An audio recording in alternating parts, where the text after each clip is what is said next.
My name is Paula Montagne. This is a class on discipleship, on spiritual disciplines, and also on the Sermon on the Mount.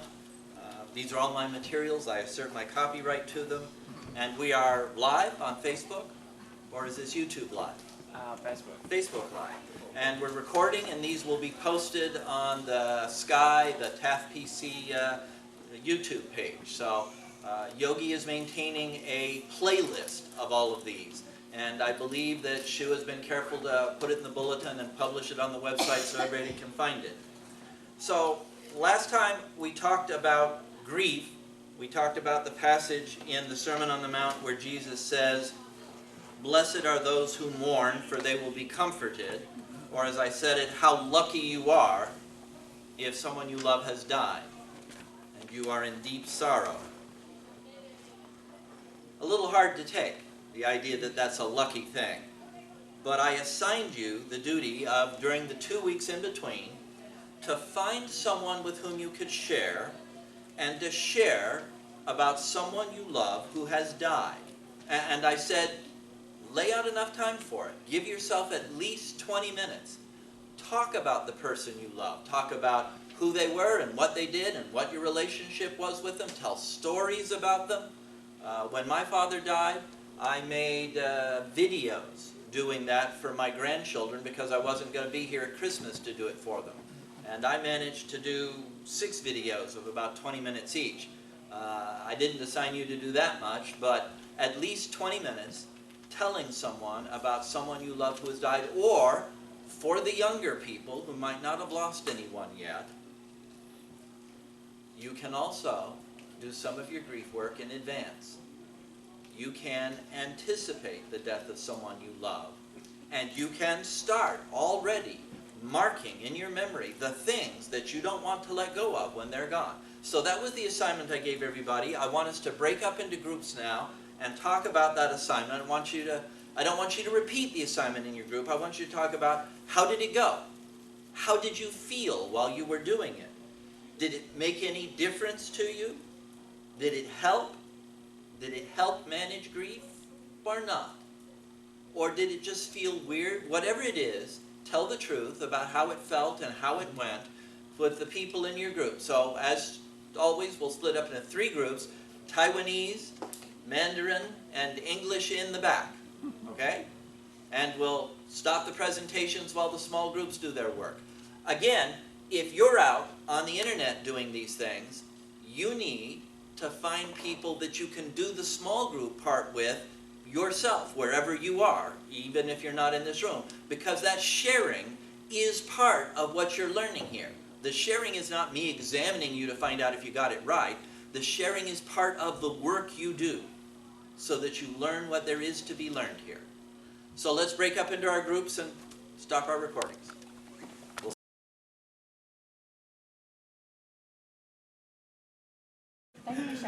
Are we?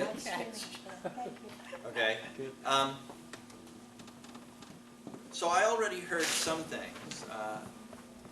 A fair number of people didn't get a chance to carry out the assignment yet. Were there people in your groups that didn't get a chance to carry out the assignment yet? You're going to have some time coming up. You got all the time in the world between now and Christmas. Find a chance to do this. It's hard work. It's not just a matter of making an opportunity. It's also emotionally hard work. But I'm trying to make you do hard work, because that's how we're going to grow and get stronger and get to the place where we are able to make choices and to do things that we couldn't do before. I call this class Discipleship and Spiritual Discipline, because I'm trying to get us to the point where we are able to make choices and make those choices happen. And that takes an exercise of will, not just an exercise of body or bank accounts or whatever. Y'all's children and grandchildren maybe watch superhero movies. You know that such things exist in the culture. I tell you right now, there's only one true superpower. It's the power to make a choice and then to make it happen in the world. And even in the superhero movies, the ones that are directed by good directors and written by good writers, they capture that too. That it's not the character's superpower that's important, it's making the right choice to determine what kind of world it's going to be because of what you choose. That's what we're working on doing here. So yeah, it's emotionally hard work to find someone and to do this sharing about some grief that you've had.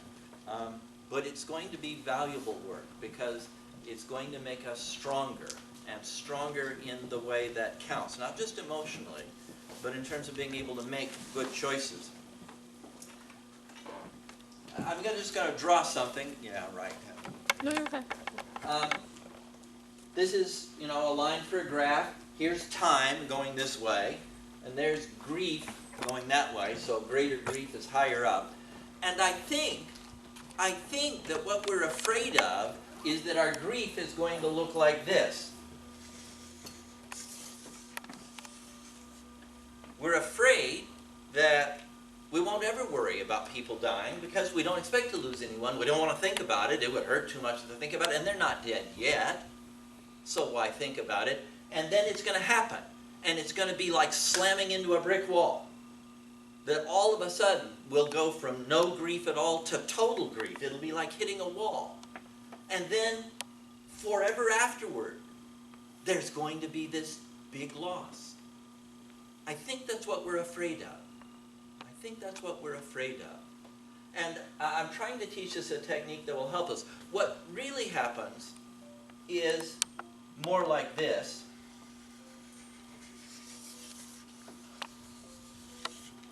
People think a little bit about that someone might die, but not too much. And then it does happen, and grief reaches a peak. Sometimes that peak is debilitating. It's so hard that we can't sleep, or we can't wake up, or we can't feel happy about anything. But then we talk about getting over grief, that the feeling fades, and if it goes away, maybe it gets to where we don't think about it. I think that happens too, because people try to not think about it afterwards. They can't help it for a week or two, maybe the next month, but eventually you try to forget the pain, and then it gets to where it doesn't bother you. And I'm not sure that that's what we should be aiming for either. I want us, and that's why I've given us this spiritual exercise about telling people about our grief, I want us to try to develop a grieving curve that looks like this. I want us to, all our lives long, before the people we love die, be saying to ourselves, not every minute, not even necessarily every week, but every once in a while, they too will die. I'm going to die, they're going to die, we're all going to die sooner or later. I'm going to lose them eventually. I want to mark down in my mind and in my memory right now, I want to mark it down, how good they are to me, how much I love them, what they just did. When they do wonderful things, you know how you make these stories up, and you're going to tell them at family events, at Thanksgiving. Mark it in your head too, that you're going to tell that story when you're gone. So that you're already experiencing some of your grief even before the person you love dies. Because you're going to look at time as a whole, as a complete unitary thing. The present is real, but so is the past, and so is the future. So even while the people we love are still alive, we practice the things that we know are going to be part of our grief later, because that's also part of the process of attachment. We attach ourselves to the people we love, and we let them be attached to us. Now, normally we do this process as though the attachment is not grief, because they're still alive, and then the attachment is going to disappear entirely afterwards. But I want us to practice doing some of it first, because I also want us to know that if we've done this, then we'll get stronger. Stronger emotionally and stronger spiritually. So that when the person dies, we won't be debilitated by grief. It won't slam into us like a brick wall. It won't tear us apart. It'll hurt, but we'll be strong enough to bear the hurt. It'll hurt for a while, and we won't be able to unmake it or undo it, but we'll be able to accept it. And sometimes it will hurt too much to bear, but not for very long. Not for very long, because we've already built a pattern of things to hook together with that, including, very importantly, hooking all the good and wonderful and loving things about the people you love to the reality that they will die someday, as will you. But then, it's also the case that afterwards, we carry grief deliberately. We're not trying to forget. We're not trying to not be bothered by it. We're not trying to let it fade away so that it doesn't bother us. We're trying to accept the sorrow and accept the grief, because by doing so, we're staying attached. We're staying connected. We're staying in relationship with the person we've lost. And staying in that relationship is going to hurt some. Grief will always hurt some. But that pain is going to be a small price to pay for maintaining the connection. So that's why this assignment was mostly over here, if you've already experienced it. But someday you may want to try the assignment on this side. Someday, just for fun, take 15 minutes and talk to someone about someone you love who isn't dead yet, but who you're so attached to that it is going to hurt a lot when they die. Talk about them in terms of nailing down who they are and what your connection to them is, so that that connection is not interrupted by their death.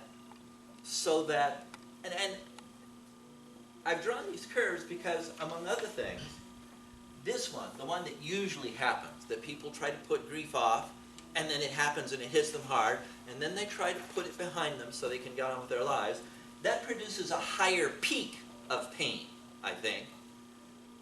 This one produces a lower peak of pain, I believe, and we're able to get through it, but it actually, the total pain is the area under the curve. I got some mathematicians out there, right? The total pain is the area under the curve. Doing what I'm trying to tell you to do now, as a spiritual way of handling a death and a grief, actually makes more pain, but it's spread out over your whole life, and part of the pain is converted into love and attachment. So I think it's all right. But it means that we have to have the spiritual courage and the spiritual will to do these things. A lot of people don't want to talk about someone they love dying. Just, I don't want to talk about that at all. It would be work, hard work, for them to talk about it. I think it would be valuable work and would make them stronger, but it is hard work. It's not just, I say these things and you go out and do them. It's not that easy. And I know some of these are going to be hard for some of you. But so is the stuff that a sports coach tells his athletes. This part, after the grief, where you don't let go of it, but not in the sense that you try to be hurt as hard as you can. You don't let go of it in the sense that you don't let go of the person you loved. Not even to get the pain to fade away. And then the pain will actually fade some, but it's never going to entirely disappear. So that's why I gave you this exercise. If you haven't done it yet, try to get to it in the next 4 or 5 weeks. It's a definite exercise to talk to someone, and use most of the time you talk to talk about the good things about the person and why you love them, and tell stories about them. That will help you get rolling and make this whole thing work, because you want the whole of your life to be affected by the things that they did while they were alive. That's what connection means. Who I am is partly dependent upon this other person to whom I have made myself vulnerable. They get to create a little piece of me. That's what it means when I love people and I'm vulnerable to them. The vulnerability includes the loss, and you have to figure that in too. That's also part of what you're exerting your will to open yourself up and deliberately let someone else's will make you who you are. That's what love is, right? We all know that, don't we? Maybe no one's ever said it that way, but I'm sure we all know that in our hearts. When you love someone, you let them change you one way or another. If we're going to maintain those connections, we're going to have to learn to exert our wills. Sound like a lecturer, but then that's what I am. Okay? I'll take just a few comments, but then I have to move on to what our next assignment is for next time. Are there anything that someone feels desperately like they need to say about this? I was wondering, the pattern that you described is more like acute that you're unprepared for that kind of event. But right now, I think people gradually, at least in our profession, gradually understand that with people with diagnosis like, for example, terminal cancer or terminal heart failure. So it's a very different process. Modern medicine and you're grieving the slow process. So Alzheimer's, you're grieving a person's it's a second hand. And I found that in those cases, so even though you think that you prepare yourself a lot, but when it actually happens, you still have that peak. Yes. No matter how much you prepare. So it's my experience does not think that we can really do like smooth transition. Is there something we can do spiritually to help? let me back up 2 steps and then get to your final question. Every time I draw you a chart or give you an illustration or use an example, it's not going to be totally, completely, and perfectly true, because you can't do that in human language. Yes, even if you practice what I'm telling you about trying to smooth it out in order to grasp more of the person you love, yeah, there's going to be a little jerk, a sharp, painful jerk right when it happens, that too. And modern medicine has helped by letting us know further ahead of time with greater certainty when someone we love is going to die. That happens very often now, and that helps us start doing the work that we need to do. But I've also seen people deliberately avoid this. And when you deliberately avoid it or you deliberately try to forget it, you squeeze that artificial curve down by trying to stay close to the ground, by trying not to think about it. And I think that's a mistake that might damage us as people in the long run. So, this is work. This is spiritual work. If you get a chance, do it. I give you these exercises as exercises so that when it actually happens, you're ready. You know you can handle it. You know you're strong enough because you've done the exercises and you've gained the skill and you've built up your spiritual strength. This is just rehearsal, just practice. But you have to go out of here and you have to live a real life that'll last for years longer than this class will. We're talking about this grief. My example last year, my brother and my sister-in-law, they were taking care of my mother past 5 years ever since she was sick. But all the other 3 siblings are just bystander. We just remotely contact our mother. So to me, it's a grief. But maybe to my brother and my sister-in-law, it's a relief. Because they 24 hours, 7 days a week, they were taking care of my sick mother for the past 5 years. Yes. But I didn't do any practically contribution except all of us once in a while visiting her. This happened to many of our elderly parents who live far away from us. So for the one who's taking care of whoever this the parents 24/7, it may be a relief. It may be. Even when it is, they will have to do some grief work sooner or later in one way or another.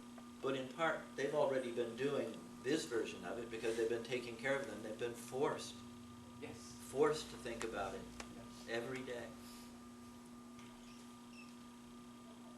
I need to move us on to our assignment for next week. I said that I was not going to go strictly in order in the Sermon on the Mount because I want to try to put these passages together with some of the lessons I'm teaching. And that's all right because I explained how even the Sermon on the Mount probably didn't happen strictly in that order. This is a collection of things that Jesus said and put into lots of sermons because in those days you get a good line, you repeat it because there ain't no print, there ain't no YouTube. And probably all these bits and pieces in here were preached at least 30 different times somewhere or other. So I'm not going to worry in order. I'm going to look at chapter 5, verse 13. And then in my next class, which is going to be just 1 week from now, because we